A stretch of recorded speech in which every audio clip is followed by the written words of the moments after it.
Halo, bismillahirrahmanirrahim. Assalamualaikum warahmatullahi taala wabarakatuh. Bagaimana kabarnya? Mudah-mudahan kalian semua baik-baik saja dan diberikan kesehatan oleh Allah Subhanahu wa taala. Baiklah, untuk kali ini Indra Edu akan membahas tentang materi PPKN yaitu kelas 10 tentang ancaman terhadap negara dalam Bingkai Bhinneka Tunggal Ika yaitu bab 6, di mana tentang subpokok pembahasannya adalah ancaman terhadap integrasi nasional. Baiklah, kita lihat di sini ada komponen silabus, ada kompetensi inti dan ada kompetensi dasar. Di mana kompetensi inti ada memahami, menerapkan, menganalisis pengetahuan faktual, konseptual, prosedural berdasarkan rasa ingin tahunya tentang ilmu pengetahuan teknologi seni budaya dan humaniora dengan wawasan kemanusiaan, kebangsaan, kenegaraan, dan peradaban terkait penyebab fenomena dan kejadian serta menerapkan pengetahuan prosedural pada bidang kajian yang spesifik sesuai dengan bakat dan minatnya untuk memecahkan masalah. Sedangkan poin selanjutnya adalah mengolah, menalar, dan menyaji dalam ranah konkret dan ranah abstrak terkait dengan pengembangan dan yang dipelajarinya di sekolah secara mandiri dan mampu menggunakan metode sesuai kaidah keilmuan. Nah, itu adalah kompetensi inti, sedangkan kompetensi dasar itu ada dua. Inti dari kompetensi dasar yang pertama adalah memprediksi indikator ancaman terhadap negara dan upaya penyelesaiannya itu di bidang apa IPO Lexosbud itu seperti apa. Sedangkan kompetensi yang selanjutnya adalah menyaji hasil analisis tentang ancaman terhadap negara dan upaya penyelesaiannya di bidang IPO Lexosbud Hankam dan ke dalam Bingkai Bhinneka Tunggal Ika.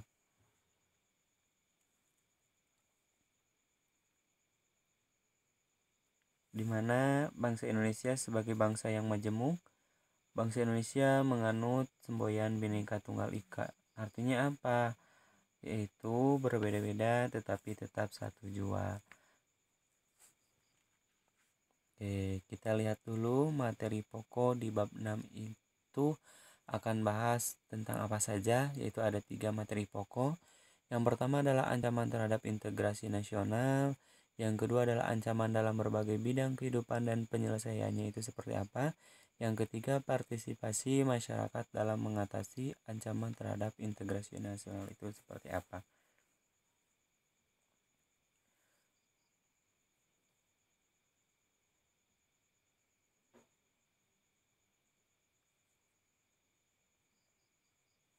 Oke, materi pokok untuk pembahasan di pertemuan ini yaitu tentang ancaman terhadap integrasi nasional.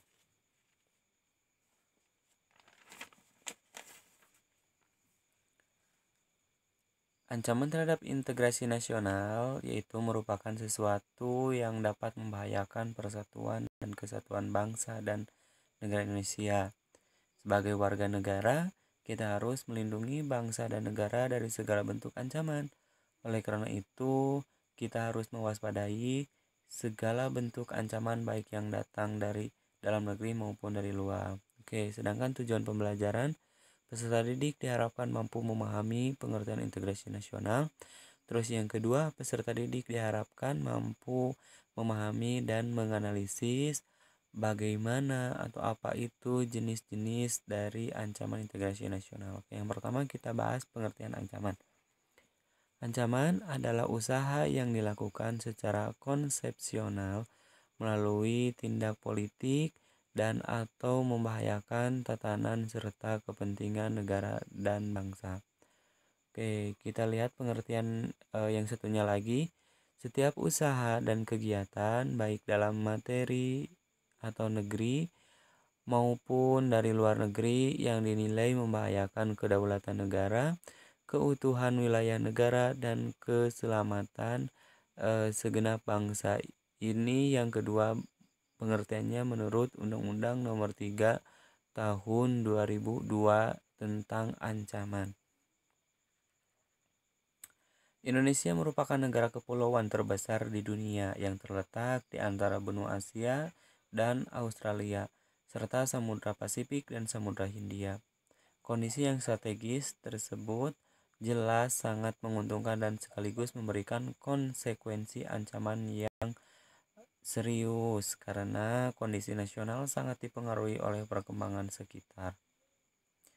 Bangsa Indonesia yang terkenal dengan kekayaan rempah-rempah membuat negara-negara asing ingin datang ke Indonesia.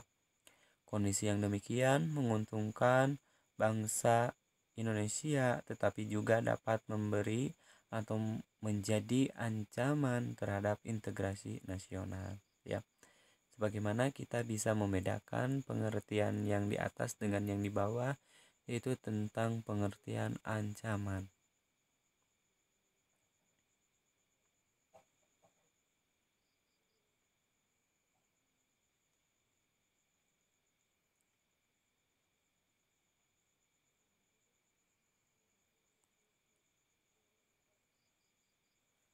Selanjutnya kita bahas yaitu tentang jenis-jenis ancaman, di mana ancaman terhadap kedaulatan negara harus diwaspadai.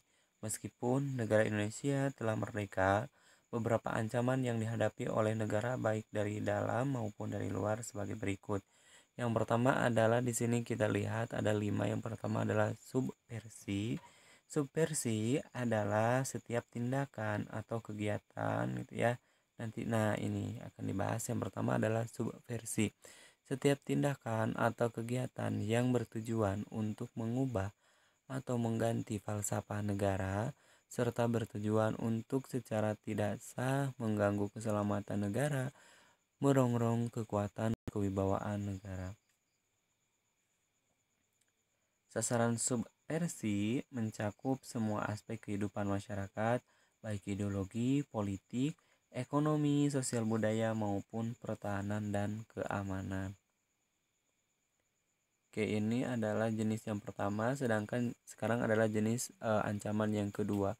Jenis ancaman yang kedua adalah infiltrasi. Infiltrasi merupakan kegiatan penyusupan perorangan atau kelompok orang melalui celah-celah atau kelemahan dalam wilayah lawan untuk melemahkan atau mengacaukan kekuatan lawan sebagai tindakan pendahuluan bagi suatu penguasaan wilayah lawan. Di mana infiltrasi itu bisa kita bedakan menjadi 2, ya. Perlu kita ingat bahwa infiltrasi itu dibedakan menjadi 2.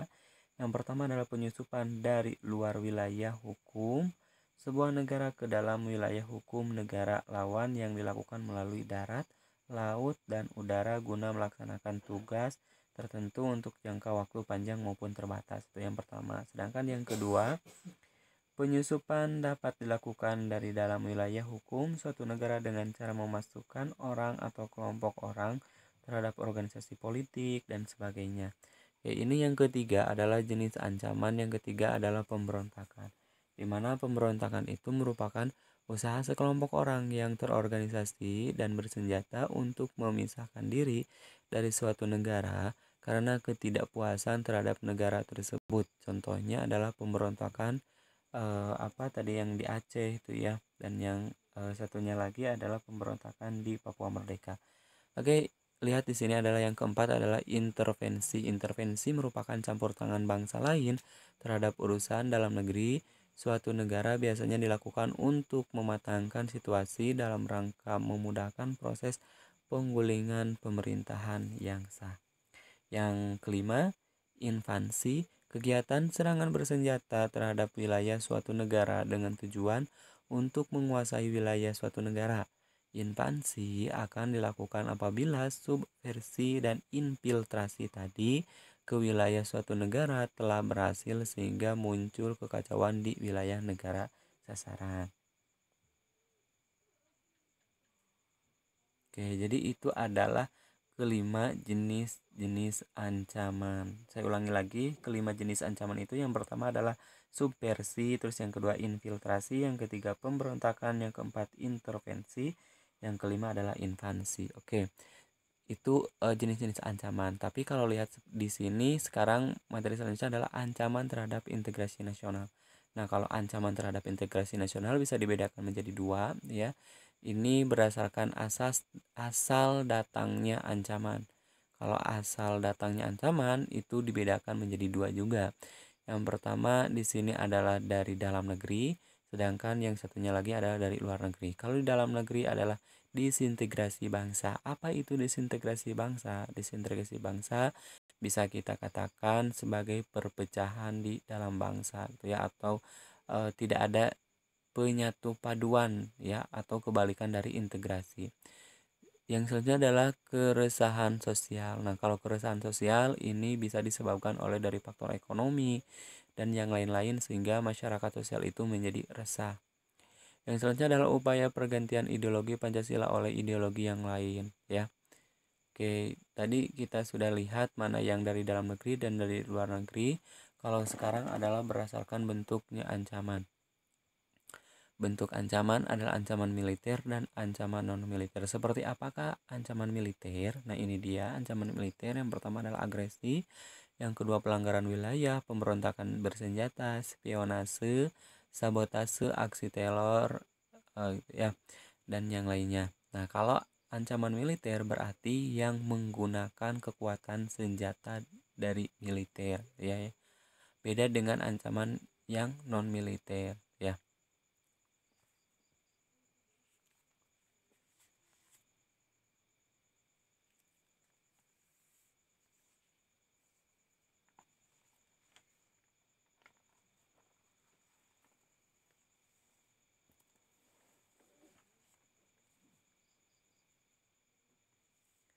Sekali lagi bahwasanya ancaman militer itu adalah ancaman yang menggunakan kekuatan bersenjata yang terorganisasi dan dinilai mempunyai kemampuan yang membahayakan kedaulatan negara, keutuhan wilayah negara, serta keselamatan segenap bangsa. Gitu ya. Adapun contohnya adalah ini sudah saya sebutkan tadi. Yang pertama adalah agresi, terus pelanggaran wilayah dan sebagainya. Sedangkan ini yang kedua adalah ancaman non militer. Seperti apakah ancaman non militer? Nah, di sini ada contohnya, beberapa contoh. Contoh ancaman non militer yang dihadapi oleh negara di luar bidang pertahanan sebagai berikut, ya. Nah, ini berarti di luar pertahanan militer. Yang pertama adalah KKN. Apa itu KKN? KKN itu adalah kepanjangan dari korupsi, kolusi, dan nepotisme. Korupsi merupakan apa korupsi, ya? Korupsi itu merupakan bahasa Latin corruptio dari kata kerja korumpi yang bermakna busuk, rusuk, rusak, menggoyahkan, memutarbalikkan, menyogok, ya, adalah tindakan pejabat publik baik politisi maupun pegawai negeri serta pihak lain yang terkait dalam tindakan itu yang secara tidak wajar dan tidak legal menyalahgunakan kepercayaan publik yang dikuasakan kepada mereka untuk mendapatkan keuntungan sepihak, ya. Sedangkan kolusi merupakan sikap dan perbuatan tidak jujur yang membuat kesepakatan secara tersembunyi dalam melakukan kesepakatan perjanjian. Sedangkan nepotisme berarti lebih memilih saudara atau teman akrab berdasarkan hubungan bukan berdasarkan kemampuannya. Contohnya tentang nepotisme. Ketika misalkan mau masuk kerja, nah karena dia itu adalah saudaranya, berarti otomatis dia langsung direkrut karena dia menerapkan atau sikapnya itu sama dengan sikap nepotisme. Sedangkan penyalahgunaan narkoba dan minuman beralkohol, minuman keras adalah semua minuman yang mengandung alkohol tetapi bukan obat, ya. Sekali lagi, minuman keras merupakan yang mengandung alkohol tetapi bukan obat. Sedangkan obat-obatan terlarang terdiri dari narkotik dan psikotropika. Sedangkan yang selanjutnya adalah kemiskinan. Kemiskinan adalah keadaan di mana terjadi ketidakmampuan untuk memenuhi kebutuhan dasar seperti makan, pakaian, tempat berlindung, pendidikan, dan kesehatan. Yang selanjutnya adalah perusakan lingkungan. Perusakan lingkungan yang rusak juga adalah ancaman bagi bangsa dan negara. Apabila manusia tidak menjaga dan bahkan merusaknya, maka lingkungan itu akan mendatangkan bencana bagi manusia. Selanjutnya adalah kebodohan. Bangsa yang bodoh akan mudah dipermainkan dan diombang-ambingkan oleh bangsa yang pintar atau yang maju. Oleh sebab itu, kita harus memberantas kebodohan. Yang terakhir adalah runturnya persatuan dan kesatuan bangsa. Lunturnya persatuan dan kesatuan jelas akan mengancam keutuhan dan keselamatan bangsa dan negara kesatuan Republik Indonesia. Terlebih bangsa kita adalah bangsa yang majemuk atau heterogen, yakni bangsa yang terdiri dari berbagai ragam suku bangsa, agama, budaya, bahasa, dan adat istiadat.